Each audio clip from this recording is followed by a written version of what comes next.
Bonjour, dans cette vidéo, on va expliquer comment calculer mentalement des soustractions de nombres entiers. Alors, l'exemple que je vais prendre pour expliquer différentes méthodes, en fait, parce que à chaque fois que j'interroge mes classes de 6e sur ces soustractions, il y a toujours des méthodes intéressantes qui sortent. Et l'exemple que je vais prendre, c'est 45 moins 28. Bon.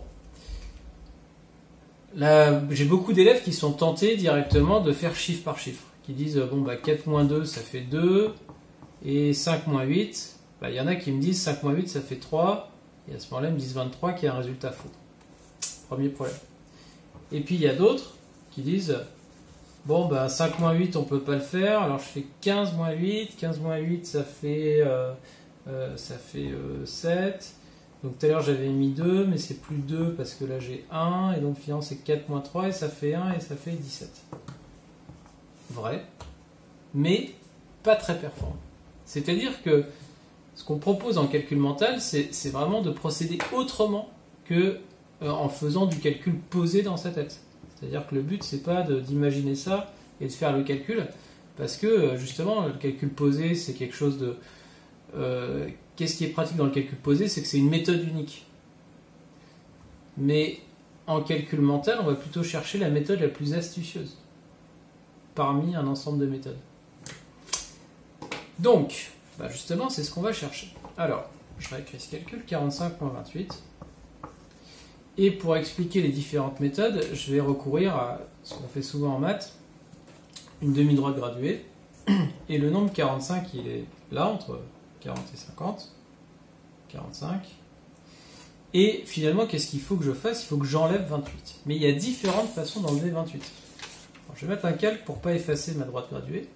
Première façon d'enlever 28, sachant que 28, il va être à peu près ici, entre 20 et 30, je peux l'enlever ici, mon 28.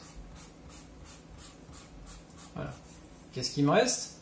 Il me reste finalement cette partie-là. Donc quand je fais 45 moins 28, c'est que finalement je me demande combien, il y a combien ici, et il y a combien pour aller de 28 à 45.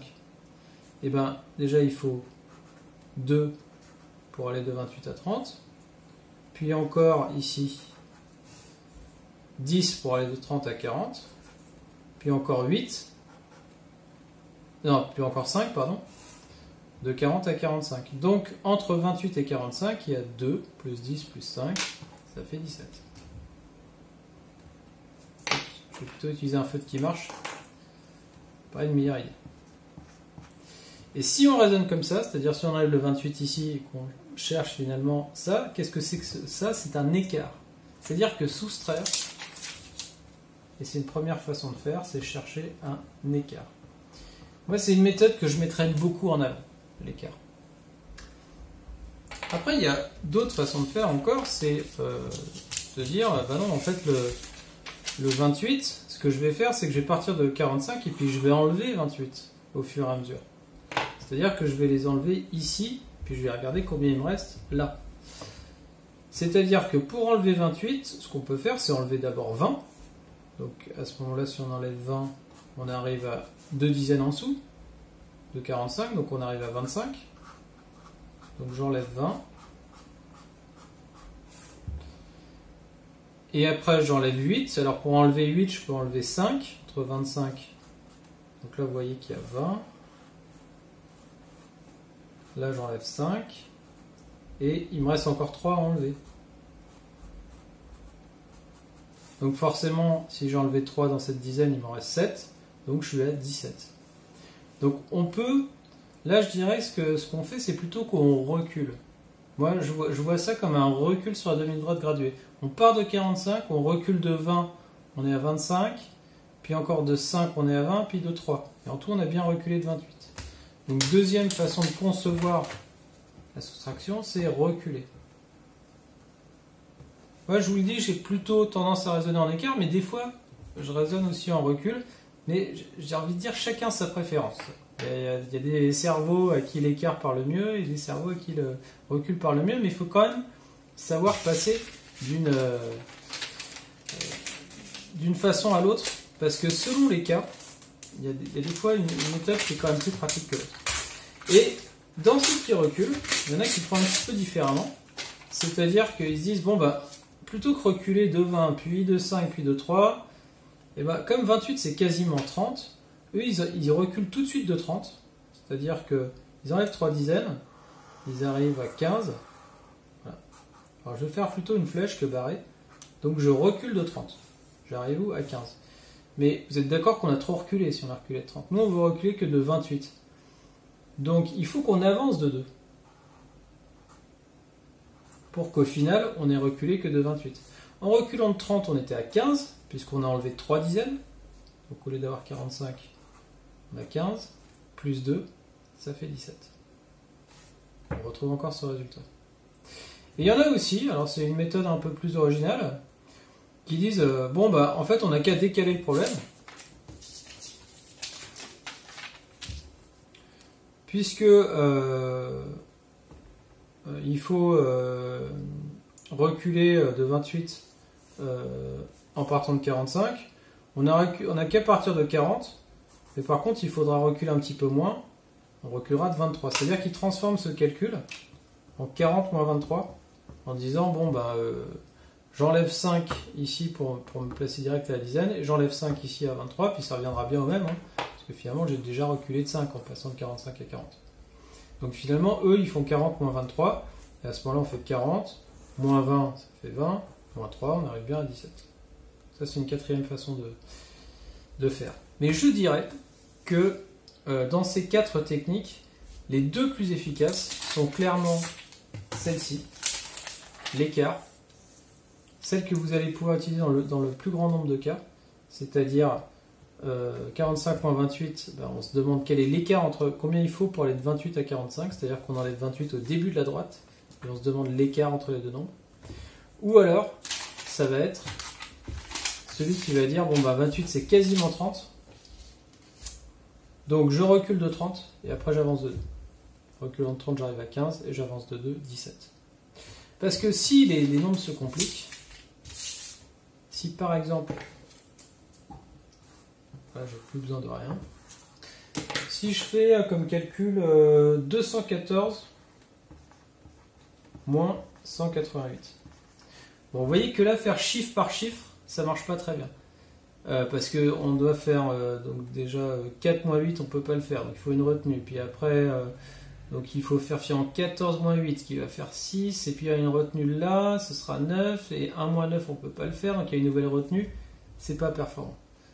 Alors ça veut pas dire que c'est jamais performant hein, de faire chiffre par chiffre, ça l'aurait été s'il avait fallu faire ça. 288 moins 114, alors là c'est tranquille, parce qu'il n'y a aucun problème de retenue, et on peut parfaitement faire 8 moins 4 ça fait 4, 8 moins 1 ça fait 7, 2 moins 1 ça fait 1, et bing c'est réglé 174. Ok. Mais finalement, c'est pas si fréquent que ça se passe bien comme ça. Et de toute façon, je n'ai pas choisi mon exemple au hasard. 214 moins 188. Voilà. Faire du calcul posé dans sa tête, là, ça marche pas bien. Par contre, ce qui serait efficace, c'est de dire, eh ben, de raisonner en écart, comme je vous l'avais dit tout à l'heure. C'est-à-dire, on part de 188 et on va jusqu'à 214. Combien il faut rajouter pour aller à 214. Et ce qui est intéressant à ce moment-là, c'est de faire étape à 200. Puis ensuite d'aller à 214, par exemple. 188 pour aller à 200, bah, il faut déjà rajouter 2 pour 190, plus encore 10. Donc il faut rajouter 12. Et 200 pour aller à 214, il faut rajouter 14. Donc, ça fait 26. Et ceux qui raisonnent en « je recule », peuvent se dire, eh ben, ça fait quasiment 200, 188, donc je vais faire, donc là c'est reculer plus que prévu. C'est-à-dire, au lieu de reculer de 188, on va reculer de 200, parce qu'on est vraiment pas loin. 214 moins 200, ça fait 14. Mais du coup, on a trop reculé. Il y a 12 d'écart entre ces deux nombres. Donc il faut avancer de 12 pour que finalement on arrive à l'endroit prévu. Et l'endroit prévu, c'est 26. Donc vous voyez que ça, ces deux méthodes fonctionnent bien. Après, c'est vrai qu'on aurait pu aussi faire enlever 100, puis ensuite on enlève 10, puis 4, puis encore 70, puis encore 4. Mais vous voyez que là, Quand il y a 3 chiffres comme ça devient compliqué. La technique en écart marche d'autant mieux d'ailleurs ici que les nombres sont rapprochés. 214 moins 188, ils sont rapprochés. Voilà. Mais si j'avais fait 414 moins 188, la technique en écart aurait quand même super bien marché. Hein. Même si les deux nombres sont assez éloignés, j'aurais fait plus 12, 200, plus 200 pour arriver à 400, plus 14 pour arriver à 414, et à ce moment-là, mon 414 moins 188, il aurait donné 226. Voyez. Donc, même quand les nombres sont éloignés, la technique en écart marche bien, et celle-ci aurait bien marché aussi, parce qu'on aurait fait 414 moins 200, 214, 214 plus 12, 226. Donc, ce sont des techniques vraiment payantes. Je vous encourage à les comprendre et à les appliquer. Une dernière chose pour vous convaincre que raisonner comme ça, ça fonctionne bien. Quand vous allez, peut-être vous arrive-t-il d'aller chez la boulangère chercher le pain, et sachez que les commerçants qui rendent la monnaie raisonnent toujours en écart. Ouais. Ils aiment bien l'écart. Alors généralement, ils font une double vérification, c'est-à-dire qu'ils utilisent leur caisse pour bien afficher l'argent qu'ils vous donnent, mais imaginons que vous ayez pris un gâteau, des croissants, du pain, bref, vous en aviez pour 16,70 €.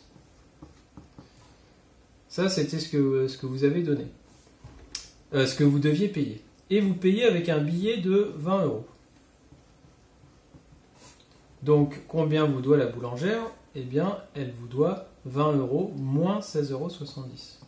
En définitive, c'est ce calcul-là qu'elle aura à faire. Eh bien, elle va vous dire, à chaque fois, elle va vous rendre d'abord les centimes. Elle va vous dire 30 centimes qui nous font 17 € et 3 €, par exemple une pièce de 2 et une pièce de 1, qui nous font 20. C'est-à-dire qu'à chaque fois, la boulangère ou le boulanger, soyons pas sexistes, calcule l'écart qui est entre ces deux nombres pour calculer la soustraction et elle vous doit 3,30 €. Voilà. Alors, bon courage pour les entraînements de calcul mental. Pensez bien à appliquer ces techniques.